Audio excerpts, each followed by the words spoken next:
Hi friends, welcome to TFC media planet leaf. ప్రపంచంలోనే అత్యంత ఎక్కువ జనసాంద్రత కలిగిన దేశంగా చైనా పేరు పొందింది. జనాభాతో పాటు అక్కడి ఆర్థిక వ్యవస్థ కూడా వేగంగా ఎదుగుతోంది. ఈ నేపథ్యంలో అక్కడి ప్రజలు దేశ విదేశాలకు వెళ్లి అక్కడ వారి సాంప్రదాయక వంటలైన నూడిల్స్, సూప్లను చైనా ఫాస్ట్ ఫుడ్ పేరుతో అమ్మి మంచి లాభాలు గడిస్తున్నారు. అందువల్ల చాలా దేశాలు ఈ వంటకాలకు సంబంధించిన ఫుడ్ ఐటమ్స్ ని చైనా నుంచి దిగుమతి చేసుకుంటున్నారు. ప్రపంచ వ్యాప్తంగా పెరుగుతున్న డిమాండ్ ని దృష్టిలో పెట్టుకుని అక్కడి కంపెనీలు నకిలీ తిండి పదార్థాలను తయారు చేసి ప్రపంచ వ్యాప్తంగా ఉన్న ఆన్లైన్ మార్కెటింగ్ వారికి అమ్మేస్తున్నారు. మరి అలాంటి ఫుడ్స్ ని మనం తింటే ప్రాణాలు గాల్లో దీపాలుగా మారడం ఖాయం. సో చైనా తయారు చేస్తున్న అలాంటి అతి భయంకరమైన 10 ఫుడ్ ఐటమ్స్ గురించి నేను ఈ వీడియోలో చూపించబోతున్నాను.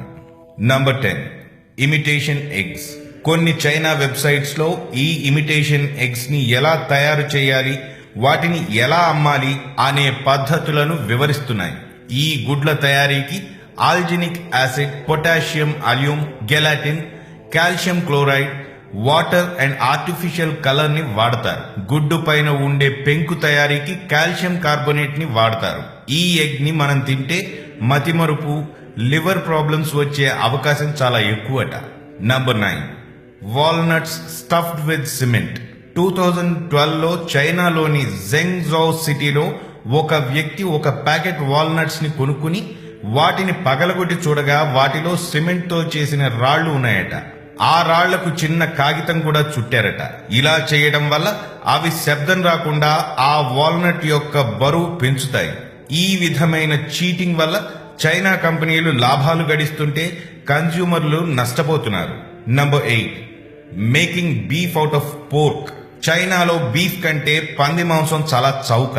అందుకని అక్కడి హోటల్స్ వారు, బీఫ్ ఎక్స్పోర్ట్ కంపెనీల వారు పంది మాంసాన్ని బీఫ్ గా మార్చి విక్రయిస్తున్నారు. ఈ పంది మాంసాన్ని 90 నిమిషాల పాటు బీఫ్ ఎక్స్ట్రాక్ట్స్ ని కొన్ని రకాలైన గ్లేజింగ్ ఏజెంట్స్ తో కలిపి ఉంచుతారు.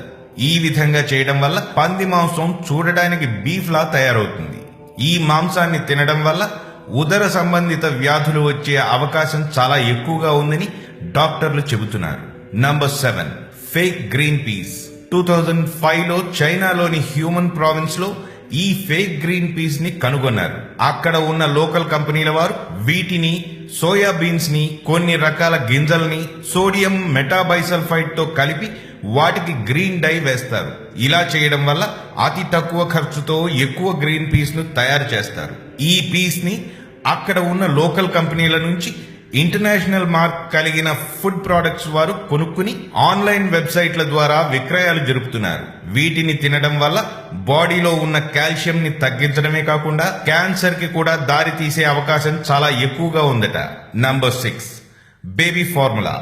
2004లో CBS అనే న్యూస్ ఛానల్ వారు పబ్లిష్ చేసిన ఒక ఆర్టికల్లో ఈ ఫేక్ బేబీ ఫార్ములాని కనుగొన్నట్లు తెలిపారు. ఈ కేసులో 47 మంది నేరగాళ్లను అక్కడి పోలీసులు పట్టుకున్నట్లు తెలిపారు. చైనాలోని ఫుయాంగ్ నగరంలో చాలా మంది పిల్లలు ఈ ఫేక్ బేబీ ఫార్ములాని తినడం వల్ల చనిపోయారు. ఈ పరిణామానికి షాక్ తిన్న అక్కడి అధికారులు ఆ ప్రాంతాలలో సోదాలు జరపగా ఈ దారుణం వెలుగులోకి వచ్చింది. అయినా కొంతమంది అక్రమార్కులు వీటిని తయారు చేసి మంచి కంపెనీల పేర్లతో బహిరంగ మార్కెట్స్ లో అమ్మేస్తున్నారు. Number 5, industrial salt as table salt. Industrial salt అనేది మనుషులు వాడకూడదు. అవి కేవలం కొన్ని రకాలైన ప్రొడక్ట్స్ లోకి మాత్రమే వాడతారు. అయితే వీటిని మనుషులు వాడటం ద్వారా వారికి మెంటల్ ప్రాబ్లమ్స్, పురుషులలో వీర్య కణాల సంఖ్య పడిపోవడం, లివర్ ప్రాబ్లమ్స్ వంటివి వచ్చే అవకాశం ఎక్కువ. దురదృష్టవశాత్తు ప్రతి సంవత్సరం కొన్ని వేల టన్నుల ఇండస్ట్రియల్ సాల్ట్ టేబుల్ సాల్ట్ గా చైనా నుంచి వివిధ దేశాలకు ఎక్స్పోర్ట్ అవుతుందని కొన్ని ఇంటర్నేషనల్ సర్వేలు చెబుతున్నాయి. Number 4, mud sold as black pepper. చైనాలోని బ్లాక్ పెప్పర్ ని పంపిణీ చేసే కొంతమంది వర్తకులు అక్కడ దొరికే నల్ల మట్టిని కొన్ని రకాల కెమికల్స్ లో కలిపి అచ్చం బ్లాక్ పెప్పర్ లా తయారు చేసి లోకల్ మార్కెట్స్ తో పాటు ఇంటర్నేషనల్ మార్కెట్ లో అమ్మేస్తున్నారు. ఈ పెప్పర్ తినడం వల్ల స్టమక్ క్యాన్సర్ వచ్చే అవకాశం ఎక్కువని డాక్టర్లు చెబుతున్నారు. Number 3, fake sweet potato noodles. 2012లో చైనాలోని చాలా మంది వారు తింటున్న స్వీట్ పొటాటో నూడిల్స్ టేస్ట్ వేరుగా ఉందని కంప్లైంట్ ఇవ్వడంతో ఈ ఫేక్ స్వీట్ పొటాటో నూడిల్స్ గురించి ప్రపంచానికి తెలిసింది. వీటిని మైదా పిండిలో కొన్ని రకాల కెమికల్స్ కలిపి తయారు చేసినట్లు తెలిసింది. అయితే ఇంకా చైనాలోని చాలా చోట్ల ఈ ఫేక్ స్వీట్ పొటాటో నూడిల్స్ ని తయారు చేసి ప్రపంచంలోని చాలా దేశాలకు సరఫరా చేస్తున్నారు. మన దేశంలోని చాలా ఫాస్ట్ ఫుడ్ సెంటర్స్ లో ఈ నూడిల్స్ ని విరివిగా వాడుతున్నట్లు కొన్ని అధ్యయనాలు చెబుతున్నాయి. వీటిని తినడం వల్ల ఎన్నో రకాలైన జబ్బులు రావడం ఖాయమంటున్నారు డాక్టర్లు. Number 2, fake ginseng.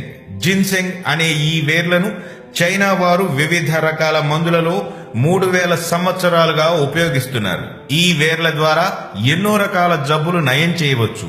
అయితే ఈ వేర్ల రేట్లు మాత్రం అమాంతంగా పెరిగిపోవడంతో కొంతమంది వ్యాపారులు వీటిని షుగర్ నీటిలో ఉడకబెట్టి దాని ఫ్రెష్నెస్ పోకుండా ఉండటానికి కొన్ని రకాల కెమికల్స్ ని వాటిపై చల్లి విక్రయిస్తున్నారు. దీనివల్ల ఇవి బాగా బరువు పెరిగి వ్యాపారులకు లాభాలు తెచ్చిపెడుతున్నాయి. అయితే వీటిని ఉపయోగించడం వల్ల దానివల్ల వచ్చే లాభాల కంటే నష్టాలు ఎక్కువట. ఈ వేర్లు ప్రపంచం మొత్తం ఎక్స్పోర్ట్ అవుతుండగా ఈ నకిలీ వేర్లను గుర్తించిన చాలా దేశాల వారు వాటిని తిరిగి వెనక్కి పంపించిన సంఘటనలు చాలానే ఉన్నాయి. Number 1, plastic rice. ప్రపంచంలో చాలా దేశాల ప్రజలు రైస్ ని తింటారు. అందులోనూ మన ఇండియాలో వీటి వాడకం మరీ ఎక్కువగా ఉంటుంది. ఈ విషయాన్ని క్యాష్ చేసుకోవాలనే ఉద్దేశంతో చైనాలోని చాలా మంది అక్రమార్కులు బంగాళాదుంపల గుజ్జుతో కొన్ని రకాల కెమికల్స్ ని కలిపి ఈ ప్లాస్టిక్ రైస్ ని తయారు చేస్తున్నారు. అలా తయారైన రైస్ ని ప్రపంచంలోని వివిధ దేశాలతో పాటు మన ఇండియాకి కూడా భారీ మొత్తంలో ఎక్స్పోర్ట్ చేస్తున్నారు. ఈ మధ్య కాలంలో ఈ ప్లాస్టిక్ రైస్ గురించి మన న్యూస్ ఛానల్స్ లో చాలా కథనాలు చూశాము. వీటిని తినడం వల్ల ఉదర సంబంధిత రోగాలు, రక్తహీనతతో పాటు భయంకరమైన క్యాన్సర్ వంటి రోగాలు వచ్చే అవకాశం చాలా ఎక్కువని వైద్యులు చెబుతున్నారు. సో ఫ్రెండ్స్, చైనా నుంచి దిగుమతి అయ్యే తిండి పదార్థాల వాడకం ఎంత వీలైతే అంతగా తగ్గించి మీరు ఆరోగ్యంగా ఉండాలనేది మా ప్రార్థన. మరిన్ని ఇంట్రెస్టింగ్ వీడియోస్ తో మళ్ళీ మీ ముందుకు వస్తాను. మరి ఆ వీడియోస్ మిస్ కాకుండా ఉండాలంటే మా ఛానల్ ని సబ్స్క్రైబ్ చేసుకోవడం మాత్రం మర్చిపోకండి.